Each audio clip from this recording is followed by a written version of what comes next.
And welcome to Fast Food here on Rosecard Let's Play. And yeah, this is a game that came on the Atari 2600, so you're probably wondering, dude, what the hell is fast food? Just watch. You are this mouth, and your goal is to eat as much food as possible. And of course, the more food you eat, the more points you get. That looks pretty simple, doesn't it? But why, if this is all you're doing, and you're just eating food to get points, what's that? What are you trying to tell society? Nothing really, except that you're getting fatter. But no, what happens in this game is you see those purple things there. I think those are supposed to be like purple pickles. Oh, I can't remember. It's been like well over 30 years since the last time I played this game. But if you eat the purple ones, you get basically, yeah, they're not good to eat because you get 6 of those and the game is over. Because apparently you get like a, they're really bad for you. They make you burp really loud. But after 500 points, they go away like you've just seen there. Now you can eat the green ones. Those are fine.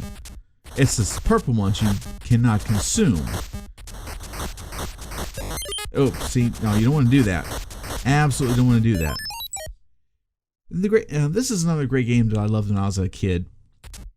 When I was really little, this was a lot of fun because in those days it was just all about scoring points. It wasn't about, saving the princess or or trying to, the point is there was no end to the game. You just kept going. Well, there was an end to the game. You just kept going and going and going, trying to rack up the points. And the goal in those days was try to outdo yourself.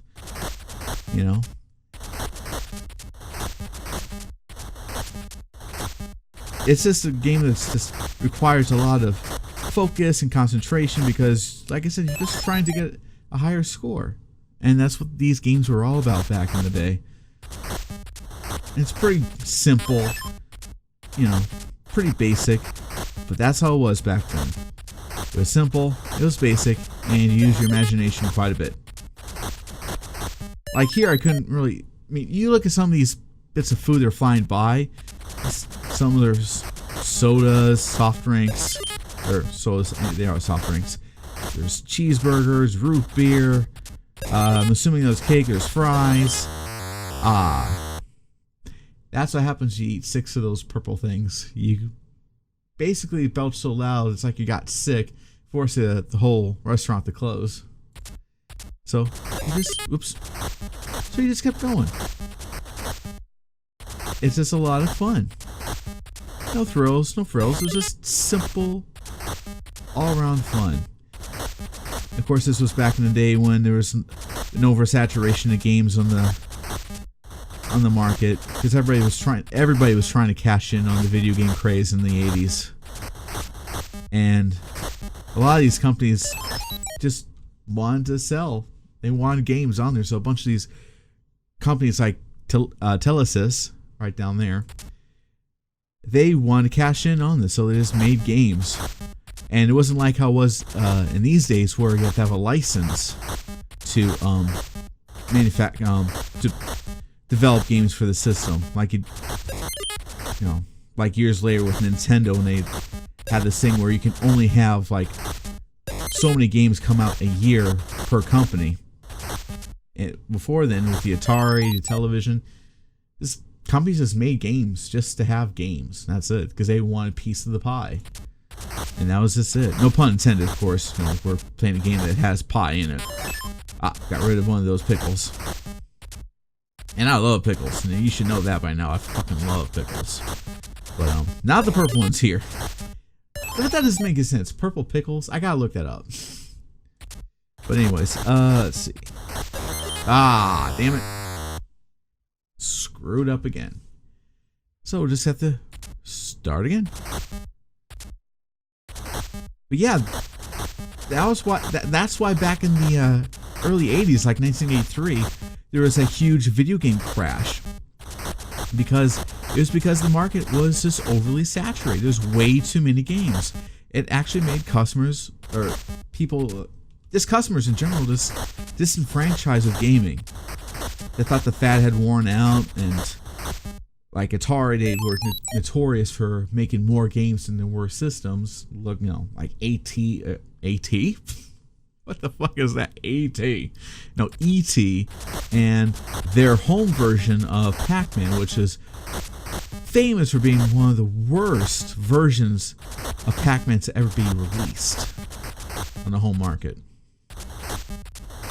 So, but this game right here, Fast Food, it's just a fun little game. Just, kill a little bit of time, Ah, there we go. It's just a fun game. I love it.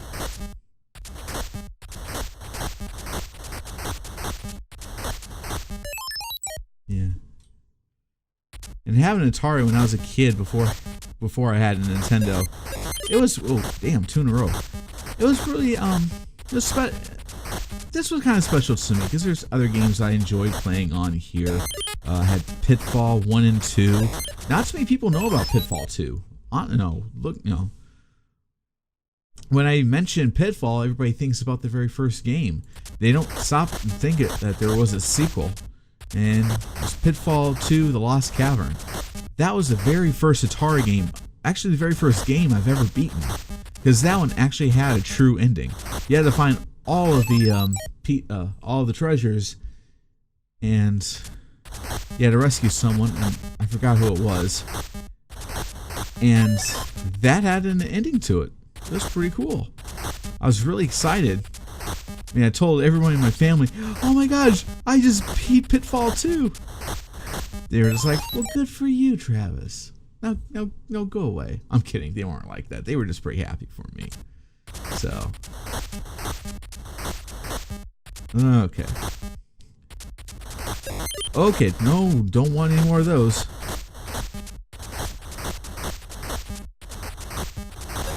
Ah, damn.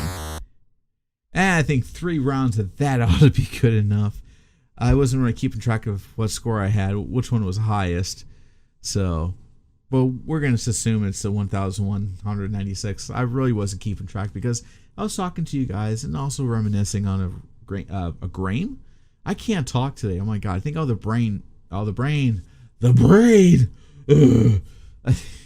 I think my brain is just having problems trying to come up with words that need to be spoken to you guys. So, whatever. But yeah, this was a really cool game for me when I was a kid, and I'm really happy I shared this with you. But on the next episode of Rose Card Let's Play, another awesome video to get you through the day. So, until you hear from me again, I'll see you on the flip side.